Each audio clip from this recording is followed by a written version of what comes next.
అందుకని ముట్టుకున్నా ఇంక తెలియదు. అన్నిటినీ వెనక్కి తీసేశాడు ఆయన. తీసేసి ఎక్కడ పెట్టాడు? బహిరంగ వీధుల బారనీక జాగరణాది అవస్థాత్రయము దాటి పరమమయ్యుండెడి పథము తెలిసి జాగ్రత్త స్వప్న సుషుప్తి 3 అవస్థలు దాటిపోయి తురియంలోకి వెళ్ళిపోయాడు. అంటే పరబ్రహ్మమునందు లయమైపోయి పరబ్రహ్మముగా కూర్చుని ఉండిపోయాడు. పరమమయ్యుండెడి పథము తెలిసి బ్రహ్మ సంప్రాప్య విక్రుయుండయి అతి దీర్ఘ జటలు తన్నావరింప. ఆ బ్రహ్మమును అనుభవిస్తూ బ్రహ్మవిద్ బ్రహ్మైవ భవతి అని తాను బ్రహ్మముగా మారిపోయి పెద్ద పెద్ద జటలు శరీరాన్ని అంతటినీ కప్పేస్తే అలా కూర్చుని అలగు రురుచర్మమును దాల్చి అలలుచున్న జింక చర్మాన్ని కట్టుకుని కూర్చుని ఉన్నటువంటి వాడి దగ్గరికి వెళ్ళి, ఈ పరీక్షిత్ ఎండి తడిలేని గొంతుక నెలడిదింద, ఆ ఎండిపోయి గొంతంతా తడి లేకుండా దాహంతో అలమటించిపోతున్నాడు. శోషితతాలుడగుచు మందభాషల డగ్గరి మనుజ విభుడు, నోట గట్టిగా మాట రాక చాలా మెల్లగా వెళ్ళి, ఓ ముని ముని మంచినీళ్ళు కావాలి, ముని మంచినీళ్ళు కావాలి అన్నాడు. ఆయన కూర్చున్నవాడిలా ఉన్నాడు, కానీ ఆయనకి బాహ్యముతో అన్ని సంబంధాలు తెగిపోయాయి, ఆయనకేం వినపడదు. ఆయన లోపలికి వెళ్ళిపోయి బ్రహ్మముతో అనుసంధానం అయిపోయాడు. ఆ స్థితిని తెలుసుకోలేనివాడు కాదు పరీక్షిత్. ఇక్కడే మీతో నేను మనవి చేసింది, సంశయం వచ్చింది. నిజంగా బ్రాహ్మీభూతుడై ఉన్నాడా, బ్రహ్మమును అనుభవిస్తున్నాడా, లేకపోతే రాజు వస్తే లేచి నిలబడి పండో కాయో మంచినీళ్ళు ఇవ్వాలి ఎవడిస్తాడని ధ్యానం చేస్తున్నట్టు నటిస్తున్నాడా అనుకున్నాడు. అనుకుని మహారాజును నేను వస్తే లేచి మంచినీళ్ళు ఇవ్వలేదు, పండు ఇవ్వలేదు, కాయ ఇవ్వలేదు, ఆసనం ఇవ్వలేదు, అర్ఘ్యం ఇవ్వలేదు, కూర్చోమ్మనలేదు, స్వాగతం చెప్పలేదు, సత్కరించలేదు. అసలు నిజంగా తపస్సు చేస్తున్నవాడైతే కదలకూడదు కదా, ఏం చేసినా చూద్దాం ఏం చేస్తాడోనని అక్కడే పడి చచ్చిపోయి ఉన్నటువంటి ఒక పావుని ధనస్సు యొక్క వింటి ఆ మూపుతో పైకెత్తి తీసుకొచ్చి ఆయన మెడ చుట్టూ వేశాడు. అంటే పాము అడుగున చల్లగా ఉంటుంది అంటారు. అది వేస్తే పాము మీద వేస్తే నిజంగా నటిస్తున్నవాడైతే బాబోయ్ అంటాడు. అందుకని చూడొచ్చని పాము వేశాడంటే అనుమానం ఎంత దూరం వెళ్ళిందో చూడండి. ఆయన ఏమీ మాట్లాడలేదు. పోని వెంటనే పావును తీశాడా? అది తీయలేదు. తీయకుండా కించిత్ అహంకారం కలిగింది. మీతో మనవి చేశాను కదా కలిస్థానాలు, నాకు నీళ్ళు ఇవ్వలేదు, ఆ పాట అవమానానికి అర్హుడు అనుకున్నాడు, తిరిగి వెళ్ళిపోయాడు. శమీక మహర్షికి జరిగినటువంటి అన్యాయాన్ని నదీ తీరంలో ఆడుకుంటున్నటువంటి ఆ మహర్షి యొక్క కుమారుడైన శృంగికి చెప్పారు ఆశ్రమంలో ఉన్న పిల్లలు. ఆయన అన్నాడు వెంటనే, మేమేమైనా రాజాంతఃపురానికి వెళ్ళామా, తపస్సు లేని ఆశీర్వచనాలు చేశామా, హిరణ్యాది దానములు పట్టామా, ప్రతిఫలాలు కోరుకున్నామా, సత్కారాలు చేయమన్నామా? అరణ్యంలో కూర్చుని తపస్సు చేసి మా తపశ్శక్తితో ప్రభువుని రాజ్యాన్ని రక్షిస్తున్నాం. ఒక ఇంటి యజమాని తాను తిన్నటువంటి అన్నపు చేతితో వచ్చి ఎంగిలి మెతుకులు విదిలిస్తే ఆ ఎంగిలి మెతుకులు తిని బలిసినటువంటి కాకి ఆ యజమాని యొక్క తల మీదనే తన కాలిగోళ్లతో గుచ్చినట్టు, ఆ యజమాని పెట్టినటువంటి భోజనం తిని బలిసిన కుక్క ఇంటి యజమానిని కరిచినట్టు, మా తపస్సు చేత రక్షింపబడుతున్న రాజ్యాన్ని పరిపాలిస్తున్న రాజు ఎన్నడూ ఏది అడగనటువంటి మా దగ్గరికి వచ్చి బ్రహ్మమునందు రమిస్తున్నటువంటి మా తండ్రి గారి మీద మృతసర్పాన్ని వేస్తాడా? ఎంత ఘోరమైనటువంటి పని చేశాడు! ఇంత అవమానం చేస్తాడా? ఇంతగా తపస్సు చేసుకునేటటువంటి వాళ్ళని అవమానిస్తాడా? ఇక ఇతనికి రాజ్యాధికారం చేసే అధికారం ఎక్కడుంది? ఓడక వింటికోపునమృతో రగమున్ కను తెచ్చి మారు మాటాడకయున్న మజ్జనకు అంశతలంబున పెట్టి దుర్మద క్రీడ చెరించు రాజు హరకేశవులడ్డిననైన చచ్చుపోయేడవనాడు తక్షక విషానల హేతి సంహతిన్ అన్నాడంతే. నీళ్లు తీశాడు, విడిచిపెట్టాడు. శాపవాక్కు విడిచిపెట్టేశాడు, తపస్సు వాక్కు కింద మారిపోతుంది. ఆ తపశ్శక్తితో ఆయన మాట అన్నాడు, ఓడక వింటికోపునమృతో రగమున్ కొని తెచ్చి, ఆ వింటికి చివరి భాగంతో చచ్చిపోయిన పావుని పైకెత్తి తెచ్చి మారుమాటాడకయున్న మజ్జనకు అంశతలంబున పెట్టి తపస్సు చేసుకుంటూ బ్రహ్మమునందు లయమై ఉన్నటువంటి మా నాన్నగారి యొక్క మెడలో ఆ మృతసర్పాన్ని వేసి దుర్మద క్రీడ చెరించు రాదు, దుర్మదంతో ప్రవర్తించినటువంటి రాజున్నాడే, ఆ రాజు హరకేశవులడ్డిననైనా విష్ణువు శివుడే అడ్డుపడ్డా సరే చచ్చిపోయేడవనాడు, నేటికి 7వ రోజున చచ్చిపోతాడు. తక్షక విషానల హీతి సంహతిన్. తక్షకుని యొక్క విషప్రభావం చేత మరణించుగాక అన్నాడు. ఆ మాట అని గబగబా వచ్చాడు ఆశ్రమానికి. తండ్రి మెడలో ఉన్న సర్పాన్ని చూశాడు, బావురుమని ఏడ్చాడు. ఆ పావుని తీసేశాడు. తండ్రి బహిర్ముఖుడయ్యాడు. ఏమైందిరా అబ్బాయి అన్నాడు. నాన్నగారండి మీ మెడలో పాము వేశారండి అన్నాడు. ఒక్కసారి అంతర్దృష్టితో చూశాడు. చూసేటప్పటికి అది దృష్టిశక్తి అంటే మనకి ఈ కంటికి ఎదురుగుండా ఉన్నది కనపడుతుంది. తపశ్శక్తి ఉన్నవారికి కన్నులు మూసుకుంటే ఎక్కడో ఉన్నది కూడా మనోనేత్రానికి కనపడుతుంది. లేకపోతే శంకర భగవత్పాదులు ఋష్యశృంగుడు తపస్సు చేసిన ప్రదేశం ఎలా కనిపెట్టారు? యుగం వెనకాల జరిగింది, ఎప్పుడో యుగాల వెనకాల జరిగిందండి. తెలుసుకుని రాజు అన్నాడు, అరే రే ఎంత పని చేశావురా, మహాధర్మాత్ముడురా, ఏదో తెలియక ఒక్క పాపం చేశాడు, దానికి చచ్చిపోవాలని శాపం ఇచ్చావా? పరీక్షిత్తు మరణిస్తే కలిప్రభావం పెరిగిపోతుందిరా లోకంలో, ఎంత పొరపాటు చేసేసావు, ఉపసంహారం చేయను. నాన్నగారు ఇంకా నా శాపాన్ని ఉపసంహారం చేయడం కుదరదు.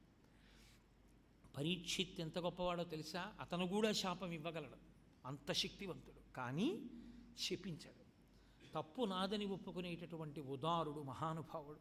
కాబట్టి నాయన ఎంత పొరపాటు చేసేసావురా, సరే జరిగినది ఏదో జరిగిపోయింది, కబురు చేయి పరీక్షిత్తుకి నేటికి 7వ రోజున మరణిస్తాడని.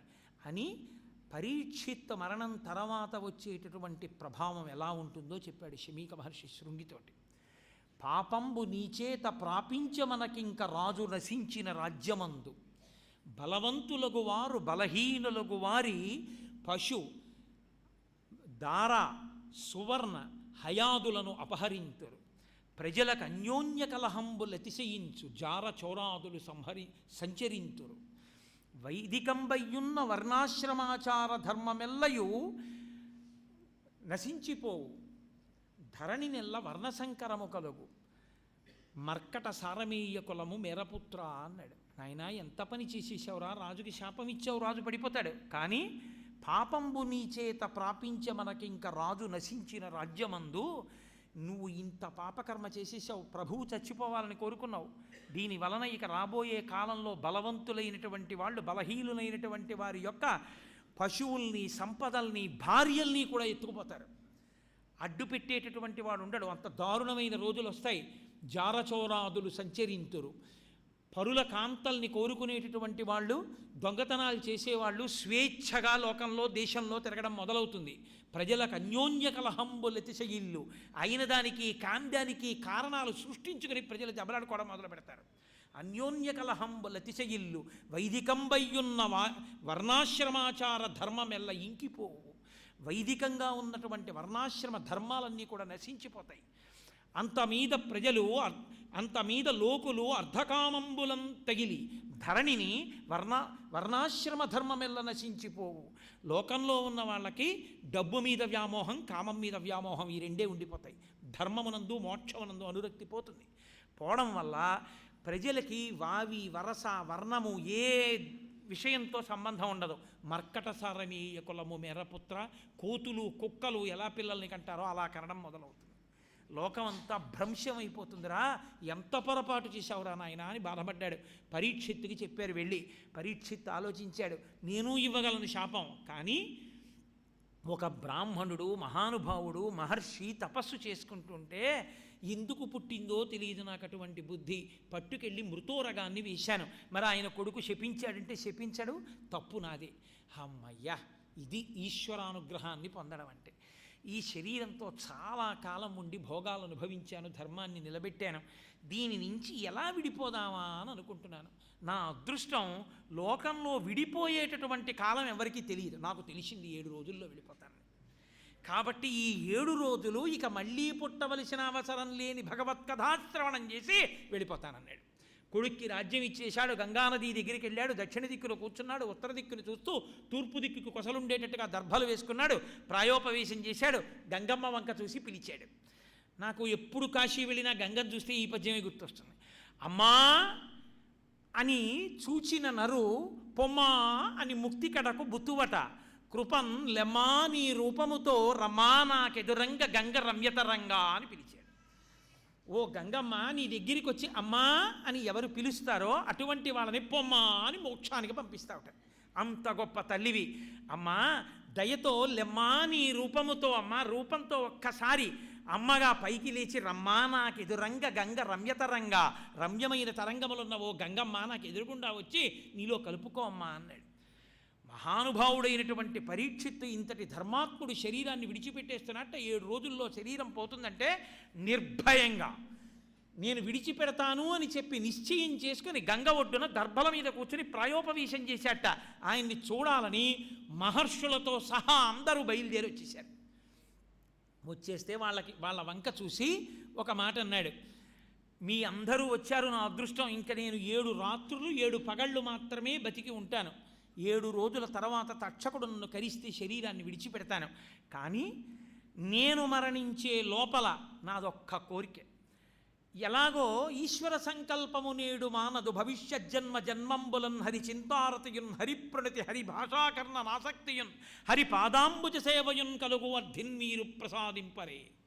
నేను మళ్ళీ జన్మలంటూ ఉంటే ఆ జన్మలలో ఎప్పుడూ కూడా శ్రీమన్నారాయణుణ్ణి కీర్తించడం, శ్రీమన్నారాయణుడి పూజ చేయడం, శ్రీమన్నారాయణుడి కథలు వినడం, శ్రీమన్నారాయణుడి గురించి స్తోత్రం చెయ్యడం, పారవస్యంతో చెయ్యగలిగినటువంటి మనసున్న ఉపాధి మాత్రమే నాకు కలగాలి తప్ప భగవద్భక్తి లేని ఉపాధి నాకు కలుగుకుండుగాక. అటువంటి భక్తితో కూడిన పునర్జన్మ కలగాలి అంటే ఆ భగవంతుని యొక్క కథలను నాకు చెప్పేటటువంటి వాడెవరో వాడొచ్చి నాకు చెప్పవలసింది అని ఈశ్వర సంకల్పము నేడు మానదు. అదిగో ఆ బ్రాహ్మణుడి యొక్క శాపవాక్కు రూపంలో వచ్చేసింది. కాబట్టి తప్పదు, 7 రోజుల్లో మరణిస్తాను. పరీక్షిత్తు కాదు, లోకంలో ఉన్న వాళ్ళందరూ 7 రోజుల్లోనే మరణించాలి. ఎందుకంటే ఎవడు చచ్చిపోయినా ఆది సోమ మంగ బుధ గురు శుక్ర శని తప్ప ఇంకోట్లేదు. పరీక్షిత్తును అడ్డు అంతే. కాబట్టి 7 రోజుల్లో మరణించే ఎవడైనా మళ్ళీ వచ్చే జన్మలో భక్తి పొందాలన్నా, అసలు పుట్టకుండా ఉండాలన్నా ఏది విన్నాడో అది మీ అందరూ వినాలి, నేను వినాలి, మనందరం వినాలి. అదే భాగవతం.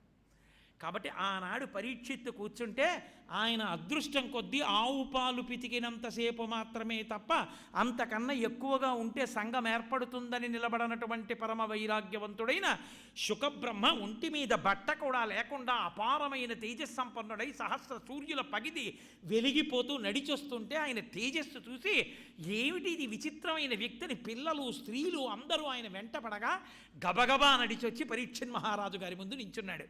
లేచి తన నుదురు ఆ వచ్చినటువంటి శుకబ్రహ్మ పాదములకు తగిలేటట్టుగా నేల మీద పడి నమస్కరించి, మహానుభావ మీరు వచ్చారు, నేను మళ్ళీ పుట్టవలసిన అవసరం లేనటువంటి కథ నాకు వినిపించండి అని అడిగాడు.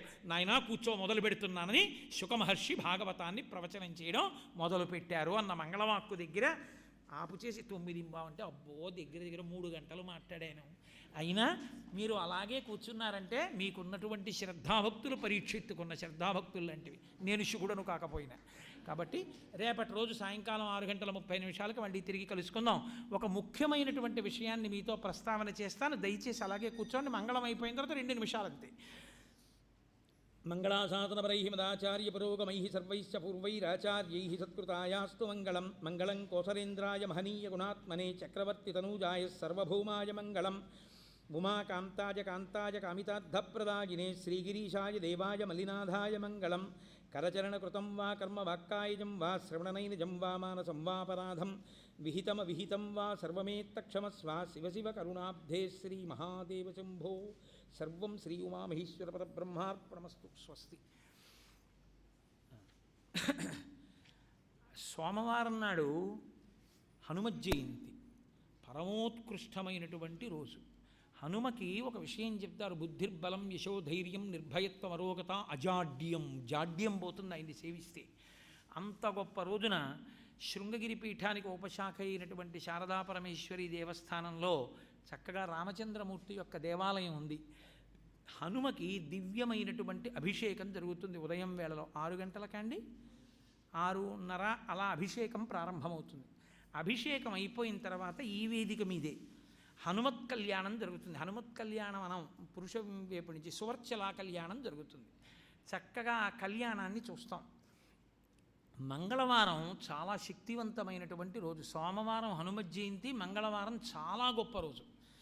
మంగళవారం నాడు మనం ఒక దివ్యమైనటువంటి కార్యాన్ని చెయ్యబోతున్నాం. మనందరం భాగవతం వింటున్నాం కదా. శివస్వరూపంగా ఉన్నటువంటి బ్రహ్మమునకు అభిషేకము ఎంత గొప్పదో, పరమేశ్వరు